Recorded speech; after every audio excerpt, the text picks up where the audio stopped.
Hello students, मैं Rinkal Bansal, PGT commerce, government girls senior secondary school Kalanwali से आप सभी का आज के इस लेक्चर में स्वागत करती हूँ। बच्चों, आज हम नया चैप्टर स्टार्ट करेंगे कंपनी अकाउंट्स का। जो फर्स्ट चैप्टर है हमारे पास, इशू ऑफ शेयर्स। आज इसका बच्चों हमारा फर्स्ट लेक्चर है। बच्चों, इस चैप्टर में हम पढ़ेंगे कि जो शेयर्स हैं वो क्या होते हैं, वो कितने टाइप्स के होते हैं, वो कैसे कैसे इशू किए जाते हैं। लेकिन उससे पहले हमें ये जानना जरूरी है कि कंपनी क्या होती है। इसके बारे में वैसे तो आपने क्लास 11th बिजनेस स्टडी में पढ़ लिया है, लेकिन आज फिर हम उस टॉपिक को इसमें रिपीट करेंगे। देखो बच्चों, क्लास 11th में आपने पढ़ा था कि एक सिंगल पर्सन होता है हमारे पास, ठीक है, तो वो बिजनेस चलाता है, बिजनेस को मैनेज करता है और सारा पैसा वही लगाता है। तो वो हमारी कौन सी फॉर्म होती है बिजनेस की? Sole proprietorship.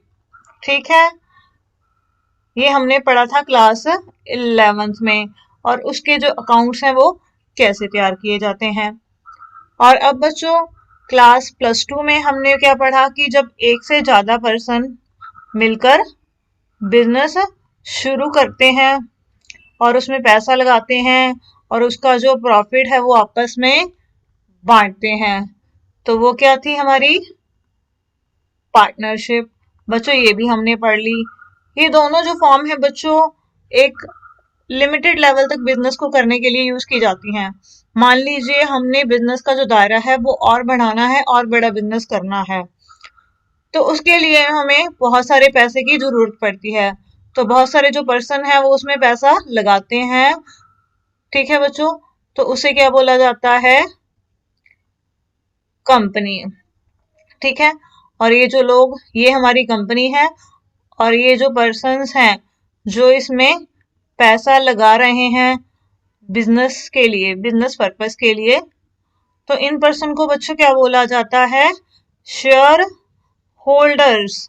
ये कंपनी के क्या होते हैं? मालिक होते हैं, या इसे बोलते हैं हिस्सेदार। ठीक है बच्चों, तो ये क्या है? ये मिलकर जब कोई बिजनेस शुरू करते हैं कंपनी की फॉर्म में, तो वो अपने बिजनेस को पहले रजिस्टर्ड करवाते हैं कंपनी एक्ट 2013 के अनुसार। तो बच्चों, फिर वो हमारी क्या बन जाती है? कंपनी। जब कुछ पर्सन मिलकर अपनी मर्जी से बिजनेस करने के पर्पज से जो अपना बिजनेस है वो रजिस्टर करवाते हैं कंपनी की फॉर्म में, उसे बोला जाता है कंपनी। तो बच्चों, कब कंपनी की क्या फीचर्स होती हैं, आइए देखते हैं। नेक्स्ट टॉपिक है हमारा फीचर्स ऑफ कंपनी। सबसे पहले है सेपरेट लीगल एंटिटी। देखो बच्चों, मैंने अभी आपको बताया ये हमारी कंपनी है, ठीक है, और जो ये पर्सन मिलकर कंपनी शुरू कर रहे हैं इन्हें क्या बोला जाता है? Share holders. ठीक है बच्चों, तो अब फर्स्ट फीचर क्या कहती है? Separate legal entity. ये क्या कहती है कि जो हमारी कंपनी है और जो हमारे शेयर होल्डर्स हैं ये दोनों अलग अलग हैं। कहने का मीनिंग है कंपनी अपने नाम से बिजनेस करती है, अपने नाम से लेन देन करती है, अपने नाम से एसेट्स को परचेज या सेल करती है। कंपनी अपने नाम से जो है बैंक में अकाउंट ओपन कर सकती है। ठीक है बच्चों, तो यानी कंपनी के मेंबर्स का इसके साथ कोई लेना देना नहीं होता। कंपनी अपने मेंबर्स के नाम से काम नहीं करती है, कंपनी अपने नाम से काम करती है, कंपनी अपने नाम से ही जानी जाती है। ठीक है, मान लीजिए कोई थर्ड पर्सन है, उसने इस कंपनी को कोई लोन दिया हुआ है, उसने कोई लोन दिया है कंपनी को, और कंपनी जो है वो मेंबर को पेमेंट नहीं करती है अगर, तो वो जो ये पर्सन है वो शेयर होल्डर्स के ऊपर कोई केस नहीं कर सकता कि आपने हमें पेमेंट नहीं की। क्यों? क्योंकि जो सेपरेट लीगल एंटिटी कंसेप्ट कहता है कि कंपनी अपने नाम से लेन देन करती है, तो इसके लिए जो शेयर होल्डर्स हैं वो रिस्पॉन्सिबल नहीं है। वो केवल क्या है, कंपनी के ऊपर ही क्या करेगा, केस कर सकता है, और किसी भी मेंबर के ऊपर वो केस नहीं कर सकता है। ठीक है बच्चों, तो ये हो गया हमारा first point, separate legal entity. इसके बाद बच्चों है हमारे पास जो सेकंड पॉइंट है वो क्या है, परपेचुअल एग्जिस्टेंस। परपेचुअल एग्जिस्टेंस का बच्चों मतलब होता है स्थायी जीवन। ठीक है, स्थायी जीवन। अब देखो बच्चों, ये बहुत सारे मेंबर्स हैं कंपनी में। ठीक है, कोई मेंबर नया अगर जो है कंपनी में आ जाता है, और कोई मेंबर अगर मान लीजिए कंपनी छोड़कर चला जाता है, तो उसका जो ये कंपनी है उसके ऊपर कोई भी इफेक्ट नहीं पड़ता है। अगर कोई मेंबर आ जाए, चला जाए, किसी मेंबर की डेथ हो जाए, जैसा कि पार्टनरशिप और सोल प्रोप्राइटरशिप में होता था कि वो बंद हो जाती थी, लेकिन जो कंपनी है वो बंद नहीं होगी। तो ये सबसे बड़ी फीचर है किसकी, कंपनी की। उसके बाद थर्ड फीचर है कंपनी की लिमिटेड लाइबिलिटी। लिमिटेड लाइबिलिटी का मतलब है सीमित दायित्व। ठीक है बच्चों, सीमित दायित्व।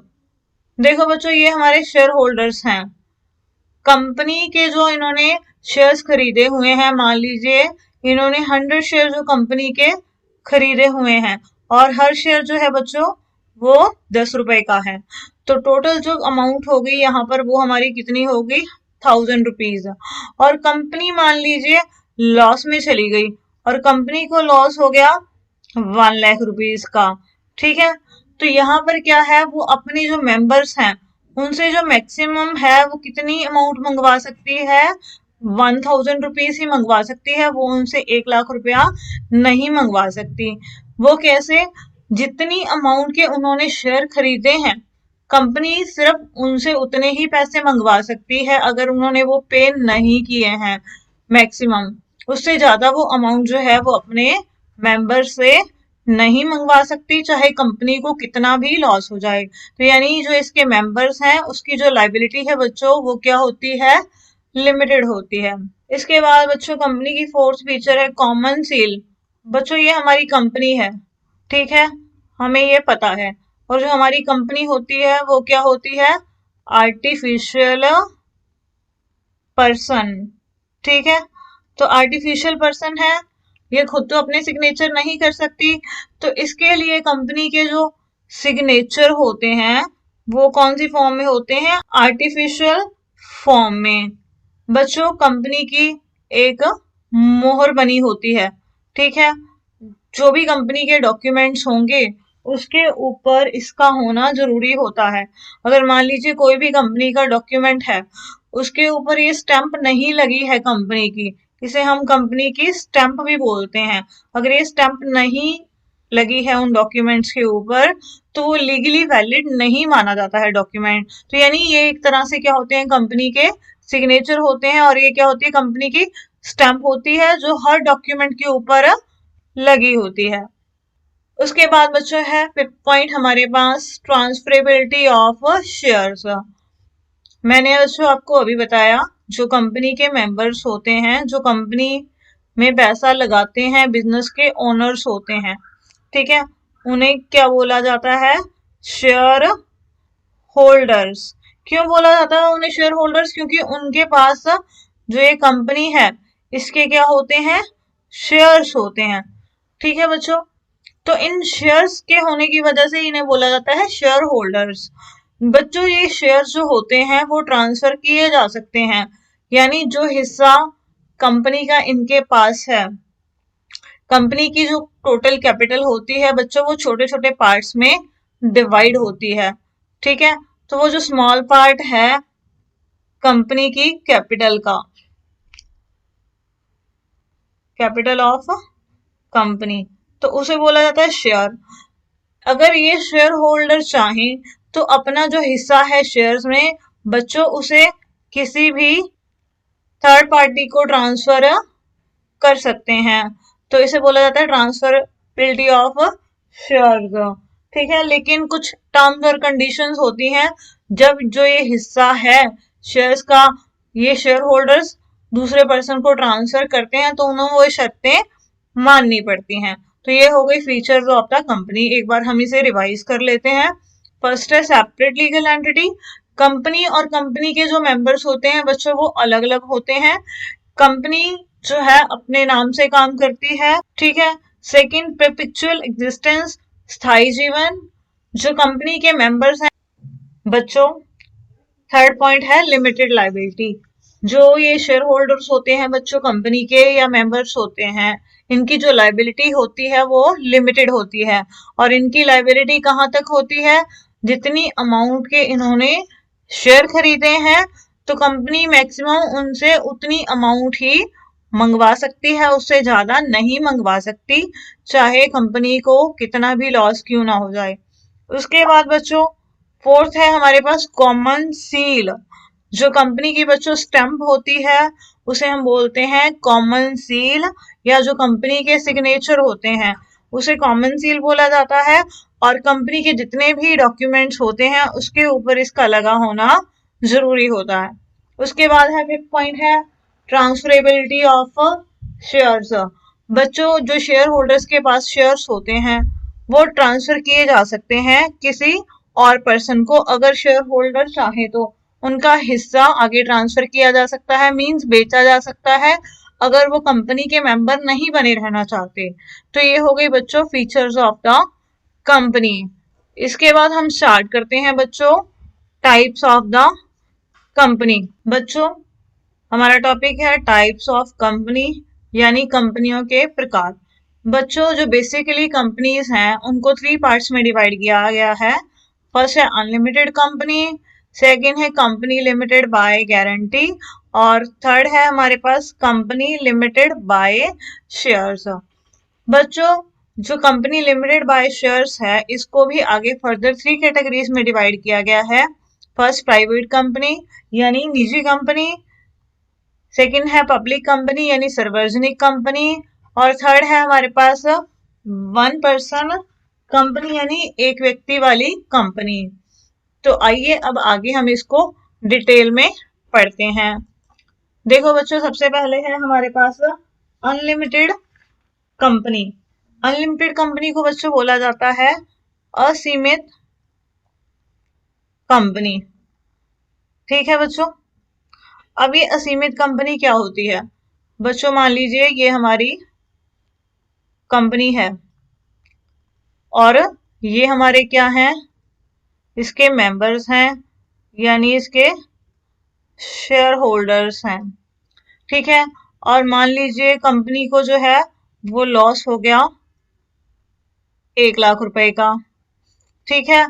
और जो शेयर होल्डर्स हैं बच्चों इनके पास जो है सिर्फ 1000 जो शेयर्स हैं कंपनी के वो हैं। ठीक है। और वो 10 रुपीज वाले हैं। तो यानी उनकी जो कैपिटल है बच्चों वो कितनी हो गई? 10,000 रुपीज। बच्चों अभी अनलिमिटेड कंपनी है। अब इन्होंने जो शेयर होल्डर्स हैं उन्होंने कंपनी को जो ये 10,000 रुपए हैं वो पहले ही दे रखे हैं। इसका मतलब जो कंपनी है नॉर्मल केसेस में इनसे और पैसे नहीं मंगवा सकती है जितने रुपीस के उन्होंने शेयर खरीदे हों। लेकिन ये अनलिमिटेड कंपनी है, कंपनी को क्या हो गया? 1 लाख रुपए का नुकसान हो गया। तो कंपनी क्या करेगी? जो ये शेयर होल्डर्स हैं उनकी जो पर्सनल एसेट्स होंगी वो बेचकर भी जो अपना नुकसान है वो पूरा करेगी। कितना? 1 लाख रुपए।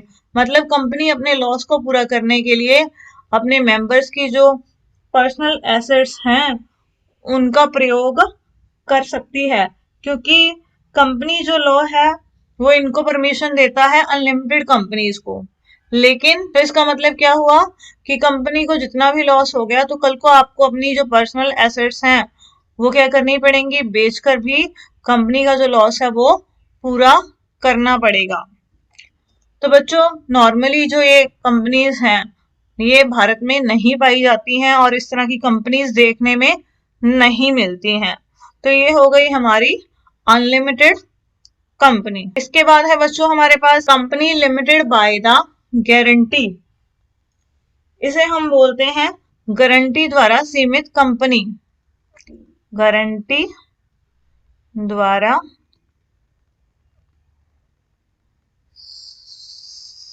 सीमित कंपनी। ठीक है बच्चों, ये कंपनी किस तरह की होती है? मान लीजिए बच्चों ये कंपनी है और ये इसके मेंबर्स हैं।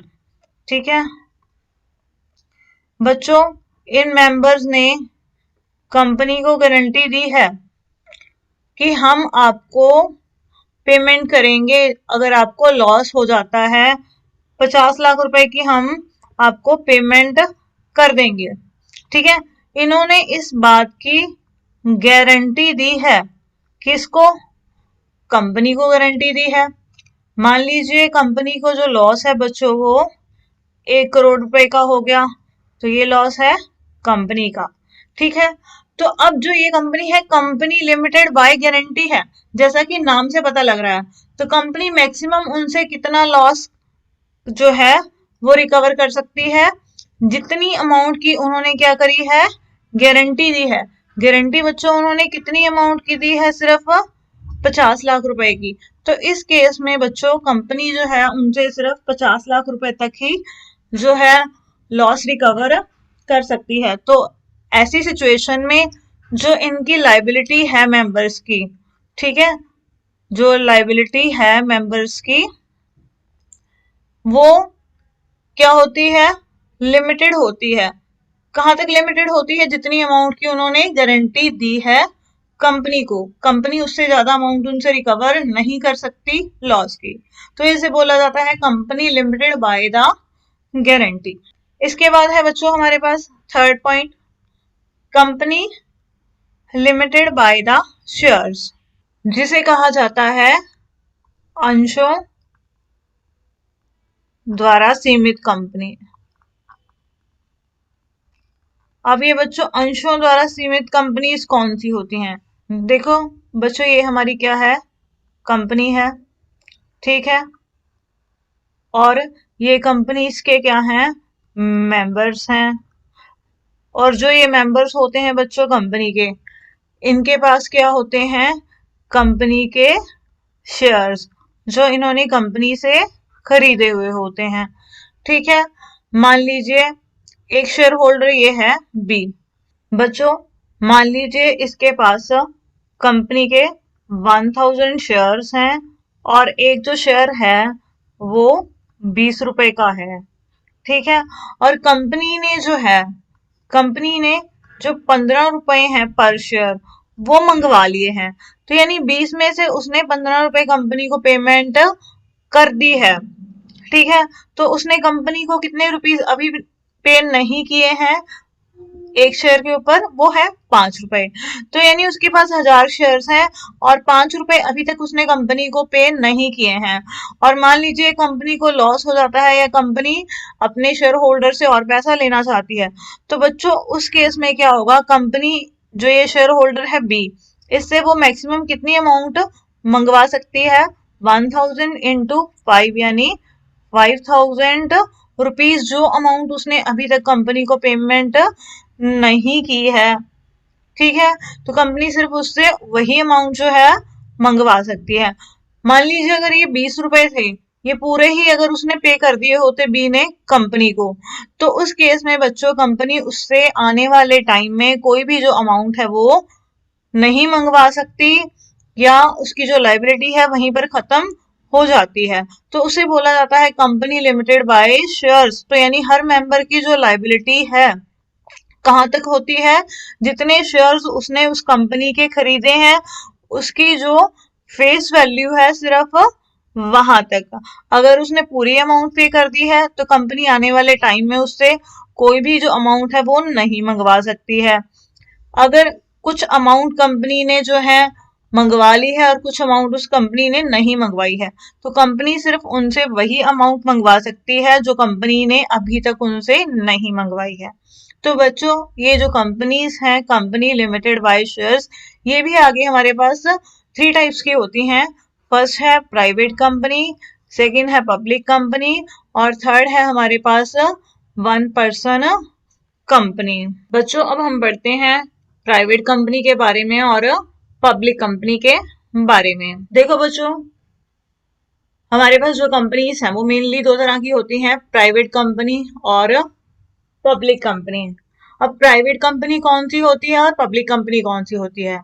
सबसे पहले हमारे पास है कंपनी एक्ट 2013 के अकॉर्डिंग जो कौन सा सेक्शन है वो अप्लाई होता है प्राइवेट कंपनी के ऊपर। बच्चों, जो प्राइवेट कंपनी है वो डिफाइन की गई है कंपनी एक्ट 2013 में सेक्शन 2 सबसेक्शन 68 में, सेक्शन 2 सबसेक्शन 71 में। तो बच्चों, आपको एग्जाम में 1 नंबर के क्वेश्चन में पूछा जा सकता है कि जो प्राइवेट कंपनी है उसके ऊपर कौन सा जो सेक्शन है वो अप्लाई होता है, सेक्शन 2 सबसेक्शन 68, और जो पब्लिक कंपनी है वो कौन से सेक्शन के अंडर डिफाइन की गई है, सेक्शन 2 सबसेक्शन 71 के अकॉर्डिंग। बच्चों, सेकंड पॉइंट है हमारे पास पेड अप कैपिटल। ठीक है, अगर आप प्राइवेट कंपनी जो है वो स्टार्ट करना चाहते हैं तो उसके लिए आपको कम से कम कितनी पेड अप कैपिटल की रिक्वायरमेंट होगी? इसके लिए बच्चों हमें कम से कम 1 लाख रुपया जो है वो लगाना पड़ता है बिजनेस में, यानी कंपनी की जो पेड अप कैपिटल है कम से कम वो 1 लाख रुपया होनी चाहिए। अगर आप पब्लिक कंपनी स्टार्ट करना चाहते हैं तो उसके लिए आपकी जो पेड अप कैपिटल है वो कितनी होगी? 5 लाख रुपए या 5 लाख से ज्यादा, मतलब कम से कम आपके पास 5 लाख रुपए जो है वो होने चाहिए पब्लिक कंपनी को शुरू करने के लिए। तो यानी प्राइवेट कंपनी की जो पेड अप कैपिटल होती है कम से कम वो है 1 लाख रुपए, और जो पब्लिक कंपनी है उसकी जो पेड अप कैपिटल है वो होती है 5 लाख रुपए। इसके बाद बच्चों है मेंबर्स। जो बच्चों प्राइवेट कंपनी है हमारे पास, उसमें हमारे पास मिनिमम कितने मेंबर्स हो सकते हैं? 2, यानी 2 पर्सन भी मिलकर प्राइवेट कंपनी शुरू कर सकते हैं। और जो मैक्सिमम प्राइवेट कंपनी है इसमें कितने मेंबर्स हो सकते हैं? 200, यानी 200 मेंबर से ज्यादा नहीं हो सकते। लेकिन जो ये 200 मेंबर्स हैं बच्चों, इसमें जो हमारे पुराने एम्प्लॉइज हैं या करंट एम्प्लॉइज हैं कंपनी के वो शामिल नहीं किए जाते हैं। इसके बाद है पब्लिक कंपनी। अगर आपने पब्लिक कंपनी स्टार्ट करनी है तो उसके लिए मिनिमम कितने मेंबर्स होने चाहिए? 7। ठीक है, यानी 7 से अगर पर्सन कम है तो वो पब्लिक कंपनी नहीं कहलाएगी अगर किसी कंपनी में मेंबर 7 से कम है। मैक्सिमम की जो इसकी कोई भी लिमिट नहीं है, मैक्सिमम इसमें कितने भी मेंबर जो हैं वो हो सकते हैं एक पब्लिक कंपनी में। उसके बाद बच्चों हमारे पास 4th पॉइंट है डायरेक्टर्स। ठीक है, डायरेक्टर्स यानी संचालक। जो प्राइवेट कंपनी है बच्चों, इसमें हमारे पास कंपनी में कम से कम 2 जो है डायरेक्टर्स कंपनी में होने चाहिए, और जो पब्लिक कंपनी है बच्चों उसमें हमारे पास मिनिमम जो है 3 डायरेक्टर्स जो है वो होने चाहिए कंपनी में। इसके बाद है बच्चों हमारे पास next point transferability of shares. ठीक है, जो प्राइवेट कंपनी होती है बच्चों वो रेस्ट्रिक्शंस लगाती है, जो इसके शेयर्स हैं वो ट्रांसफर नहीं किए जा सकते, फ्रीली ट्रांसफर नहीं किए जा सकते मीन्स, तो यानी रेस्ट्रिक्टेड होती है। रेस्ट्रिक्टेड का मतलब बच्चों प्रोहिबिटेड नहीं है, प्रतिबंधित नहीं है। मीन्स इसका मतलब ये है कि जो प्राइवेट कंपनी है उसके शेयर जो है ट्रांसफर करने वो आसान नहीं होते हैं, बहुत मुश्किल होते हैं। लेकिन ये नहीं कह सकते कि प्राइवेट कंपनी के जो शेयर्स हैं वो ट्रांसफर किए ही नहीं जा सकते। तो इस वजह से यहाँ पर मैंने रेस्ट्रिक्टेड वर्ड का यूज किया है, प्रोहिबिटेड वर्ड का यूज नहीं किया है। और जो पब्लिक कंपनी है बच्चों उसके जो शेयर्स हैं वो क्या होते हैं? फ्रीली ट्रांसफरेबल होते हैं। ठीक है, वो आसानी से ट्रांसफर किए जा सकते हैं एक पर्सन से दूसरे पर्सन को। उसके बाद है बच्चों हमारे पास पॉइंट 6 लिमिटेड वर्ड। जो बच्चों प्राइवेट कंपनीज होती हैं वो अपने नाम के पीछे कौन सा वर्ड लगाती हैं? Private limited. और जो पब्लिक कंपनीज होती हैं वो अपने नाम के पीछे कौन सा वर्ड लगाती हैं? Only limited. इससे हमें पता लग जाता है कि ये प्राइवेट कंपनी है या पब्लिक कंपनी है। उसके बाद है 7th पॉइंट, स्टैट्यूटरी मीटिंग। ठीक है, जो प्राइवेट कंपनी है बच्चों, उसको स्टैट्यूटरी मीटिंग बुलानी है वो जरूरी नहीं है। ठीक है, वो बुला भी सकती है, नहीं भी बुला सकती, तो जरूरी नहीं है इसके लिए। लेकिन जो पब्लिक कंपनी है उसको जो स्टैट्यूटरी मीटिंग है वो बुलानी जरूरी होती है। कितने टाइम पीरियड के अंदर अंदर? With in 6 months. कौन से 6 मंथ्स के अंदर अंदर इसको बुलानी जरूरी है? जब इसको बिजनेस को जो स्टार्ट करने का जो सर्टिफिकेट है, ठीक है, वो मिल जाए, उसके 6 महीने के अंदर अंदर इसको स्टैट्यूटरी मीटिंग बुलानी जरूरी होती है। तो बच्चों आपको पता लग गया कि प्राइवेट कंपनी और पब्लिक कंपनी क्या होती है और इनमें क्या डिफरेंस होता है। एक बार हम इसको रिवाइज कर लेते हैं। फर्स्ट है कंपनी एक्ट सेक्शन। जो प्राइवेट कंपनी है बच्चों वो company act section 2 sub section 68 के अंडर रजिस्टर्ड होती है, और जो पब्लिक कंपनी है वो सेक्शन 2 सब सेक्शन 71 के अकॉर्डिंग रजिस्टर्ड होती है। सेकेंड पॉइंट है paid up capital. Private company को जो है शुरू करने के लिए कम से कम 1 लाख रुपया हमारे पास होना चाहिए, या 1 लाख रुपया जो उसकी पेड अप कैपिटल है वो होती है। और जो पब्लिक कंपनी है उसकी कम से कम जो पेड अप कैपिटल है वो कितनी होनी चाहिए? 5 लाख रुपए। थर्ड है मेंबर्स। जो प्राइवेट कंपनी है उसमें कम से कम 2 मेंबर्स होते हैं और मैक्सिमम 200 मेंबर्स होते हैं। और जो पब्लिक कंपनी है उसमें कम से कम 7 मेंबर्स होते हैं और मैक्सिमम मेंबर्स की कोई लिमिट नहीं होती है। इसके बाद डायरेक्टर्स। जो प्राइवेट कंपनी है इसमें कम से कम 2 डायरेक्टर होते हैं, और जो पब्लिक कंपनी है इसमें कम से कम 3 डायरेक्टर जो हैं वो होने चाहिए। उसके बाद है 5th point, transferability of shares. जो प्राइवेट कंपनी है उसके जो शेयर्स होते हैं वो फ्रीली ट्रांसफरेबल नहीं होते हैं, मींस कुछ रेस्ट्रिक्शंस होती हैं शेयर्स को ट्रांसफर करने को लेकर। उसके बाद जो पब्लिक कंपनी है उसके जो शेयर्स हैं वो आसानी से ट्रांसफर किए जा सकते हैं। उसके बाद 6 पॉइंट है लिमिटेड वर्ड। जो प्राइवेट कंपनी है वो अपने नाम के पीछे पीवीटी लिमिटेड वर्ड का प्रयोग करती है, और जो पब्लिक कंपनी है बच्चों अपने नाम के पीछे लिमिटेड वर्ड का प्रयोग करती है।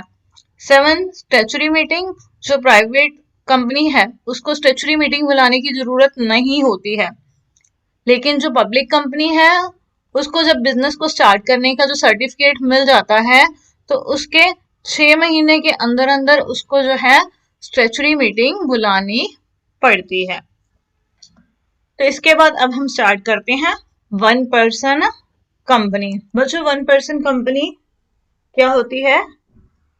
एक व्यक्ति वाली कंपनी। इसे हम शॉर्ट फॉर्म में बोलते हैं ओपीसी, 1 पर्सन कंपनी। ठीक है बच्चों मेरे साथ साथ आप भी इसको नोट करते जाइए जो मैं आपको यहाँ पर लिखवा रही हूँ। 1 पर्सन कंपनी की सबसे पहली फीचर क्या है? ओनली 1 मेंबर कैन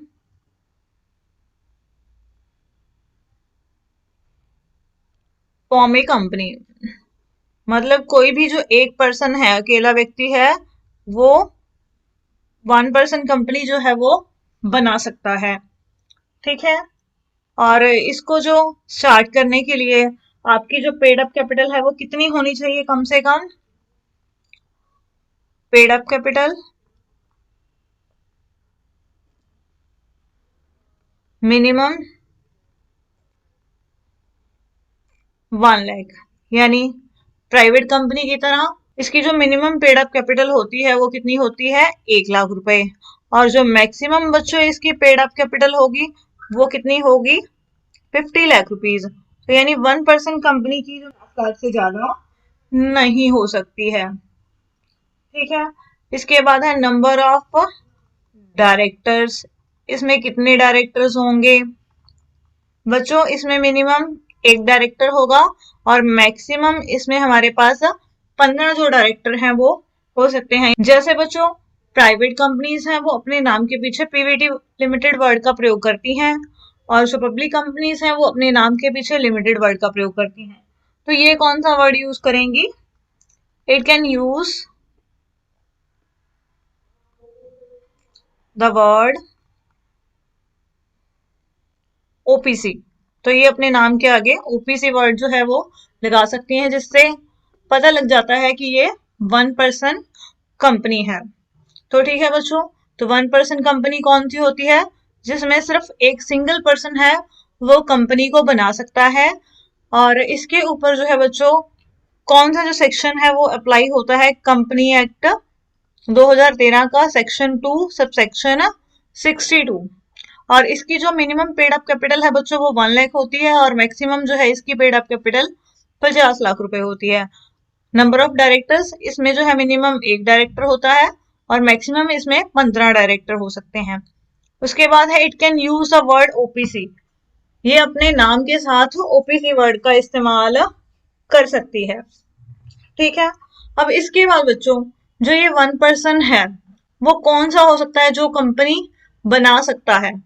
अब यहाँ पर हम बात कर रहे हैं 1 मेंबर की, जो ओपीसी का निर्माण कर सकता है। इसके लिए हमें कंडीशन दी है सिटीजन ऑफ इंडिया, जो भारत का नागरिक है वो, या जो पर्सन रेजिडेंट है इंडिया का, रेजिडेंट ऑफ इंडिया।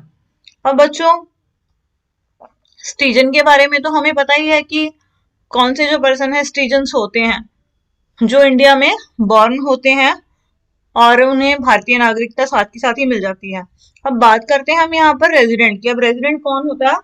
जो बच्चों किसी भी एक कैलेंडर ईयर में कम से कम जो है एटलीस्ट 182 डेज, ठीक है, स्टे इन इंडिया, वो इंडिया में 182 दिन जो है वो रहता है। अगर कोई पर्सन बाहर का है, वो इंडिया में आया और उसने 182 दिन जो है इंडिया में लगाए हैं कम से कम, तो वो क्या हो जाएगा? उस फाइनेंशियल ईयर के लिए वो हो जाएगा रेजिडेंट ऑफ इंडिया। तो वो पर्सन भी जो है 1% कंपनी का जो निर्माण कर सकता है। तो इसी के साथ आज का जो ये लेक्चर है वो हमारा कंप्लीट हो गया। हमारे साथ पढ़ते रहिए, ऑनलाइन क्लासेस लगाते रहिए और हमें सपोर्ट करते रहिए। Thank you.